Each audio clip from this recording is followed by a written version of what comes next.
Friends, जैसा कि आपको पता है कि कल all India quota round one का रिजल्ट आया है और बहुत सारे कैंडिडेट्स मुझसे यूट्यूब पर भी क्वेरी कर रहे थे। मेरे फ्री कम्पीट टेलीग्राम चैनल पर भी बहुत सारे कैंडिडेट्स क्वेरी कर रहे थे। बहुत सारे कैंडिडेट्स को अच्छी अच्छी सीटें मिली हुई हैं।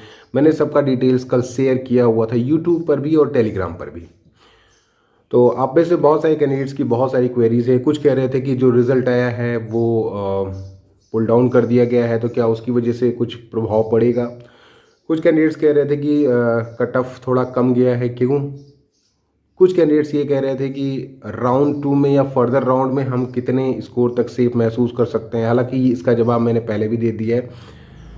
और कुछ कैंडिडेट्स का ये सवाल था कि एम्स में आगे क्या हो सकता है, एम्स में कितने स्कोर तक सीटें मिल सकती हैं फ्यूचर में। तो ये पूरा डिटेल में हम बात करेंगे और वन बाय वन बात करेंगे। आप में से बहुत सारे कैंडिडेट्स ये सोचते हैं कि बस केवल डेटा दे दिया जाए, जैसे अदर फेक यूट्यूब चैनल करते हैं कि 605, 606, 607, इस तरह की कैलकुलेशन से कुछ नहीं होता है। आपको समझने की ज़रूरत है कि एग्जैक्टली में होगा क्या, क्या होता है और क्यों हुआ है, ये जान लो, ये जानने की ज़रूरत है। ठीक है, अगर आप मेरे वीडियोस ध्यान से देखते होंगे तो जो कुछ भी आपको रिजल्ट में दिख रहा है ये सारा मैंने आपको बता दिया था, और आने वाला जो है वो भी मैंने बता ही दिया है लगभग।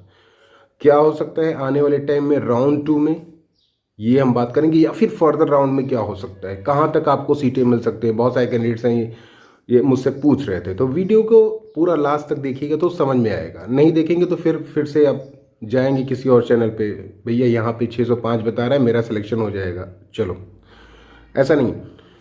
तो देखिए, पहले सबसे पहले बात कर लेते हैं ऑल इंडिया कोटा की। ऑल इंडिया कोटा में क्या इफेक्ट पड़ा है। 27% बीसी और 10% ईडब्ल्यूएस का कितना पड़ा है ये भी हम बात करेंगे। कितनी रैंक तक पड़ा है ये भी हम बात करेंगे। और अगर हम मोटा मोटा बात करें तो जनरल का जो मैंने पहले भी वीडियोस में बताया था कि जनरल में वो कॉलेजेस जो कि टॉप डिमांडिंग है वहाँ पे मारामारी ज़्यादा होगी, उनकी कट ऑफ काफ़ी हाई जाने वाली है।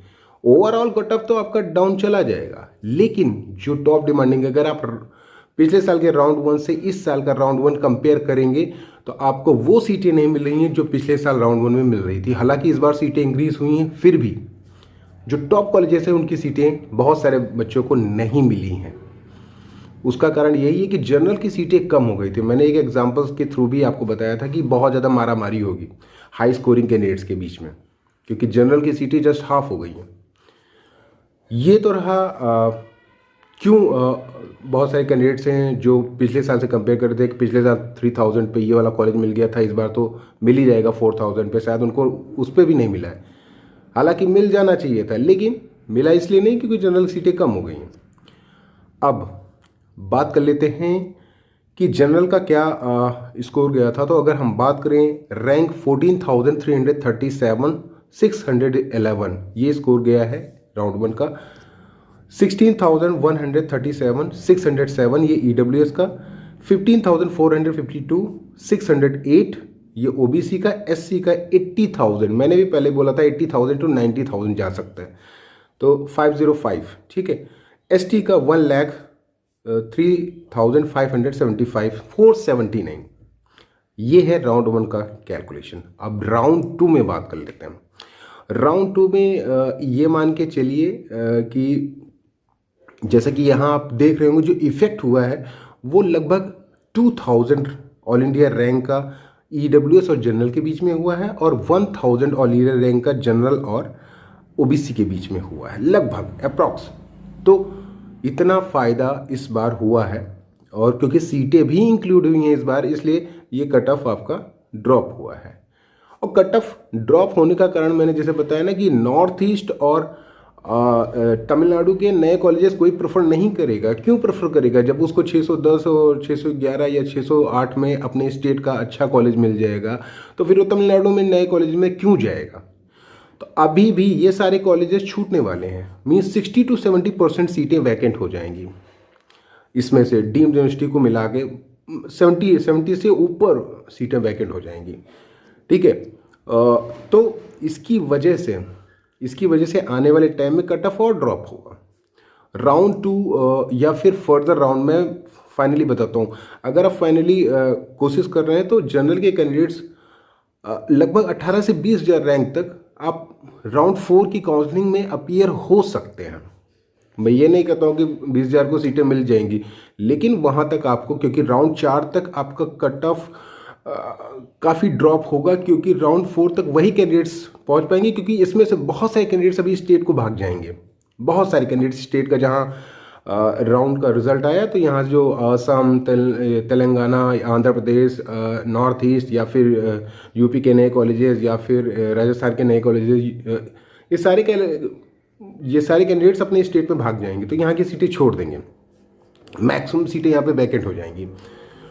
तो राउंड 2 में या फर्दर राउंड में आपके चांसेस बन जाएंगे, जिस जैसे कि ईडब्ल्यूएस के बच्चे हैं, 20 हज़ार 21 हज़ार तक आप अपने आप को अभी भी रख सकते हैं कंपटीशन में। 20 हज़ार 21 हज़ार रैंक है आपकी, तो आप रख सकते हैं।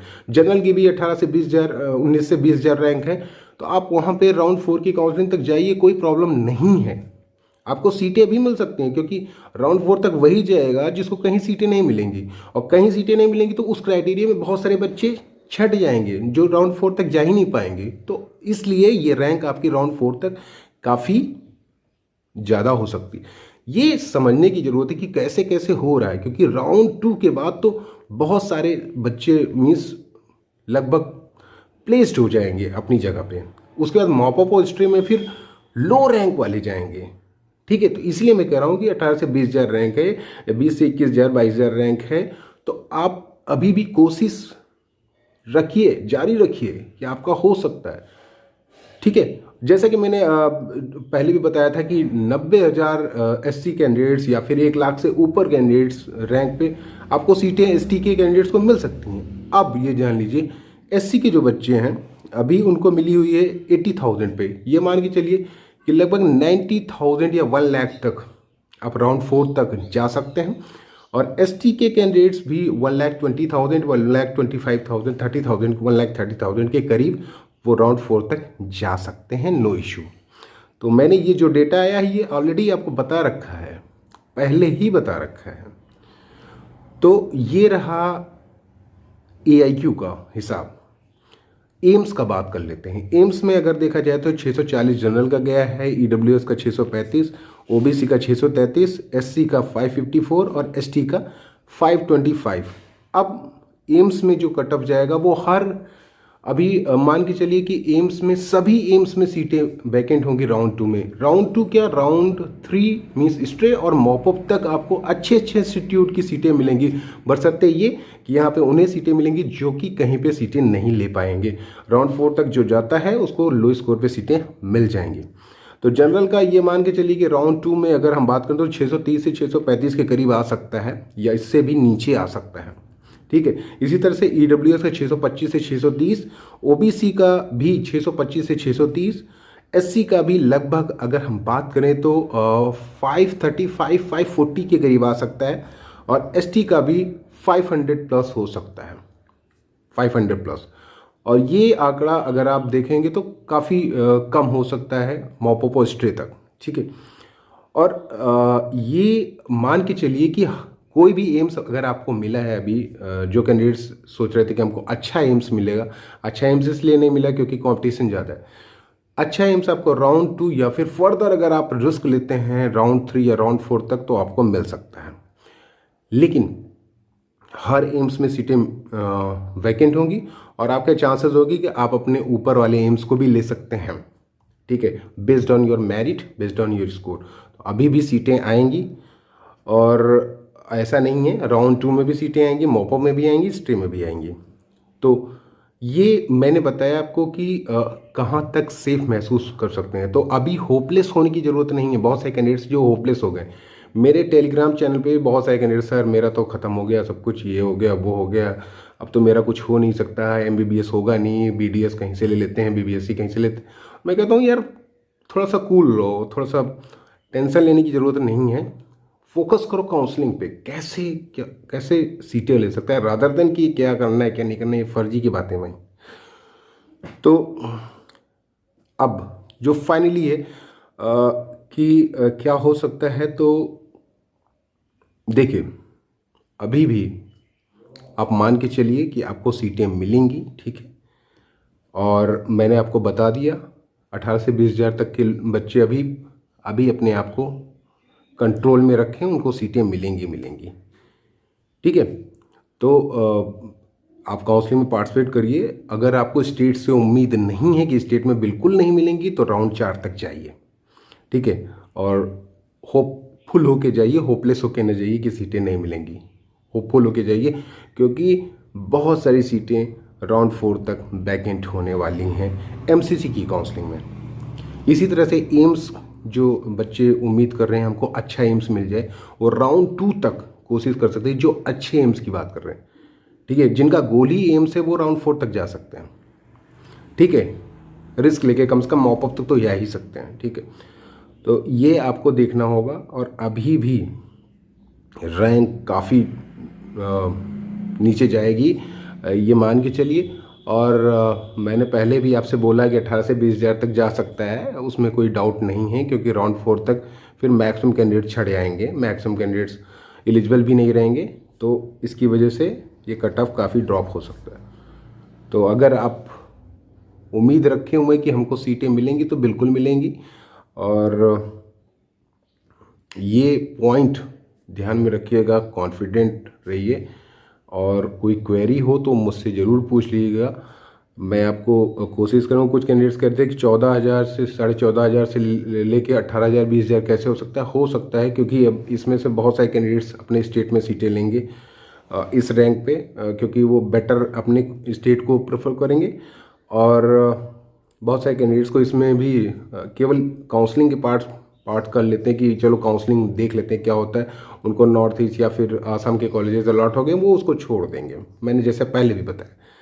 और बहुत सारे कैंडिडेट्स हैं जो स्टेट की कोटा की काउंसलिंग में वो इससे नीचे रैंक पे हैं, 15,000 16,000 पे, तो वो स्टेट की सीटें ले लेंगे, फिर यहाँ पे क्यों आएंगे वो। तो इसलिए उम्मीद है आपको, होपलेस मत रोइए।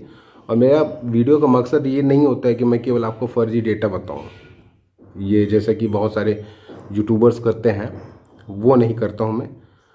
और लास्टली एक हरियाणा का भी कल अलॉटमेंट रिज़ल्ट आया है, हरियाणा का अलॉटमेंट रिज़ल्ट आया है।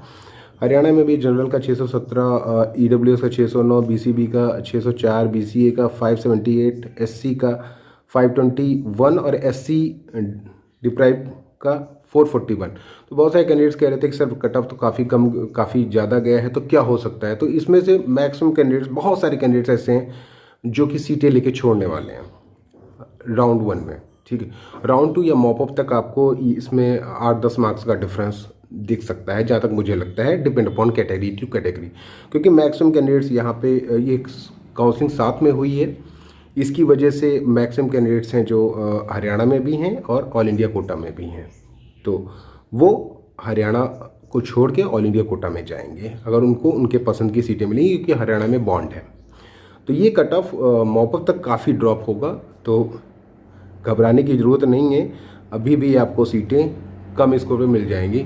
8-10 मार्क्स का डिफरेंस हो सकता है टिल मॉपअप स्टेट के। तो हरियाणा के बच्चे अभी होपलेस ना हो, अभी भी आपके बहुत सारी उम्मीदें हैं आने वाले टाइम में।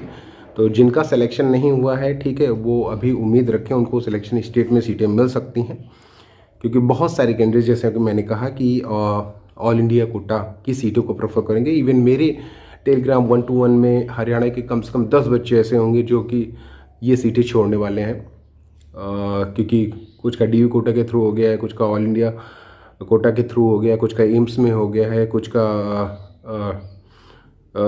कुछ एफएमसी चूज़ करना चाह रहे हैं।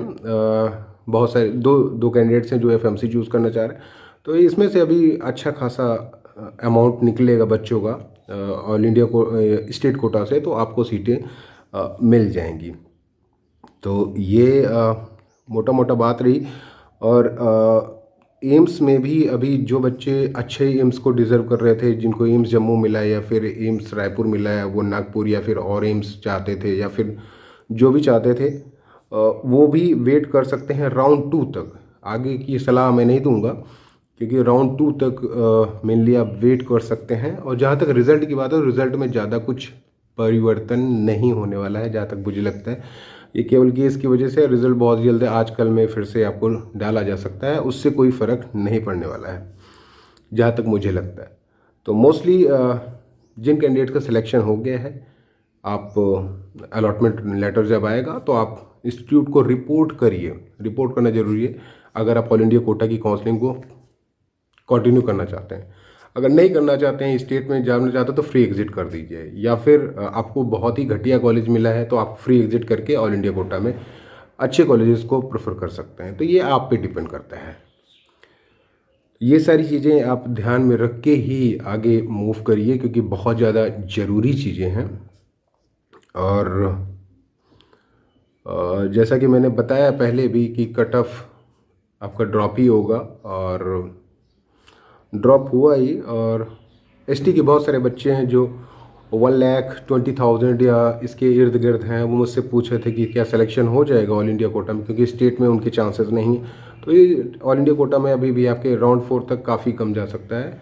1,20,000 30,000 के करीब बच्चे अभी भी प्रेफर कर सकते हैं। जैसे मैंने पहले बताया, एससी के भी बच्चे लगभग 1 लाख रैंक तक अपने आप को उम्मीद रखिए कि आपको लास्ट तक मिल सकता है। ओबीसी के भी लगभग ये मान के चलिए कि 18 से 20,000 रैंक तक उम्मीद कर सकते हैं। ईडब्ल्यूएस के भी बच्चे लगभग 20,000 21,000 के करीब उम्मीद कर सकते हैं फाइनल तक। और जनरल के भी बच्चे जैसा कि मैंने बताया 18 से 20,000 रैंक तक लास्ट राउंड तक आप उम्मीद कर सकते हैं। तो ये बातें ध्यान में रख के आप काउंसलिंग का पार्ट होइए। और नहीं उम्मीद है स्टेट कोटा से, तभी ऑल इंडिया कोटा 4 राउंड की काउंसलिंग पे अपीयर होइएगा। और आप ऐसे जिनका सिलेक्शन हो गया है, अच्छे कॉलेजेस में हो गया है, जैसा कि मैंने कल शेयर भी किया था कि बहुत सारे कैंडिडेट्स का IMS BHU में हुआ है, कुछ कैंडिडेट्स का LHMC में हुआ है, कुछ का BMMC में हुआ है, कुछ का MAMC में हुआ है। सबको मैंने कॉन्ग्रेचुलेट कर दिया था जो मेरे 1-to-1 free paid Telegram group से जुड़े हुए हैं। तो उनके लिए मैं कॉन्ग्रेचुलेट करता हूँ। कुछ कैंडिडेट्स हैं जिनको डिज़र्विंग कॉलेज नहीं मिला है, थोड़ा सा लो कॉलेज मिला है, तो वो नेक्स्ट राउंड का वेट करें। कुछ कैंडिडेट्स हैं जिनको सीटें ही नहीं मिली हैं, तो वो भी अभी उम्मीद रखें। अभी आपका चांस ख़त्म नहीं हुआ है, अभी बहुत सारा प्रोसेस बाकी है, तो अभी भी आपको सीटें मिल सकती हैं। ये सारी चीज़ें ध्यान में रख के ही आगे आप मूव करिए, क्योंकि अभी राउंड 2 में स्टेट कोटा और ऑल इंडिया कोटा में बहुत कुछ फ्लैक्चुएशन होना बाकी है। तो ये कुछ इस तरह से हो सकता है। और कोशिश ये करिए कि फर्जी के वीडियोस मत देखिए, क्योंकि फर्जी की वीडियोस देखेंगे आपका कॉन्फिडेंस लूज़ होगा और फिर आप डिप्रेस हो जाएंगे। तो कोशिश ये करिए कि जो आपको बताया जा रहा है किस बेसिस पे बताया जा रहा है, मरली समझने की कोशिश करिए, ठीक है, कि क्या हो सकता है। अब कुछ कैंडिडेट्स कह रहे थे कि सर ऐसे कैसे हो सकता है कि आपका 18 से 20,000 रैंक तक मूव कर सकता है। तो मैंने बताया आपको रीज़न कि किस तरह से हो सकता है। बहुत सारे कैंडिडेट से भी मूव करेंगे, बहुत सारे कैंडिडेट्स एलिजिबल भी नहीं रहेंगे राउंड 4 तक, तो जाहिर सी बात है वो इतना जाएगा ही जाएगा, इससे कम भी जा सकता है। तो ये फाइनल है मेरी तरफ से कि आप लोग अभी होपलेस मत होइए, काउंसलिंग का पार्ट होइए। और स्टेट में भी आपको अलॉटमेंट बहुत जल्द आने वाला है, तो वो भी आप देख सकते हैं। उसमें अगर आपको बेटर सीटें मिलती हैं तो वहाँ पे आप ज्वाइन कर लीजिए। ऑल इंडिया कोटा में अगर बेटर सीटें मिलती हैं तो उसमें आप अपग्रेड कर सकते हैं, या फिर स्टेट में भी अगर अच्छी सीटें मिलती हैं तो आप अपग्रेड का ऑप्शन चूज़ कर सकते हैं। ये आप पे डिपेंड करता है। आपको पता चल गया होगा कि कहाँ आपके क्या चांसेस हैं, तो आप उसके हिसाब से मूव कर सकते हैं। That's all.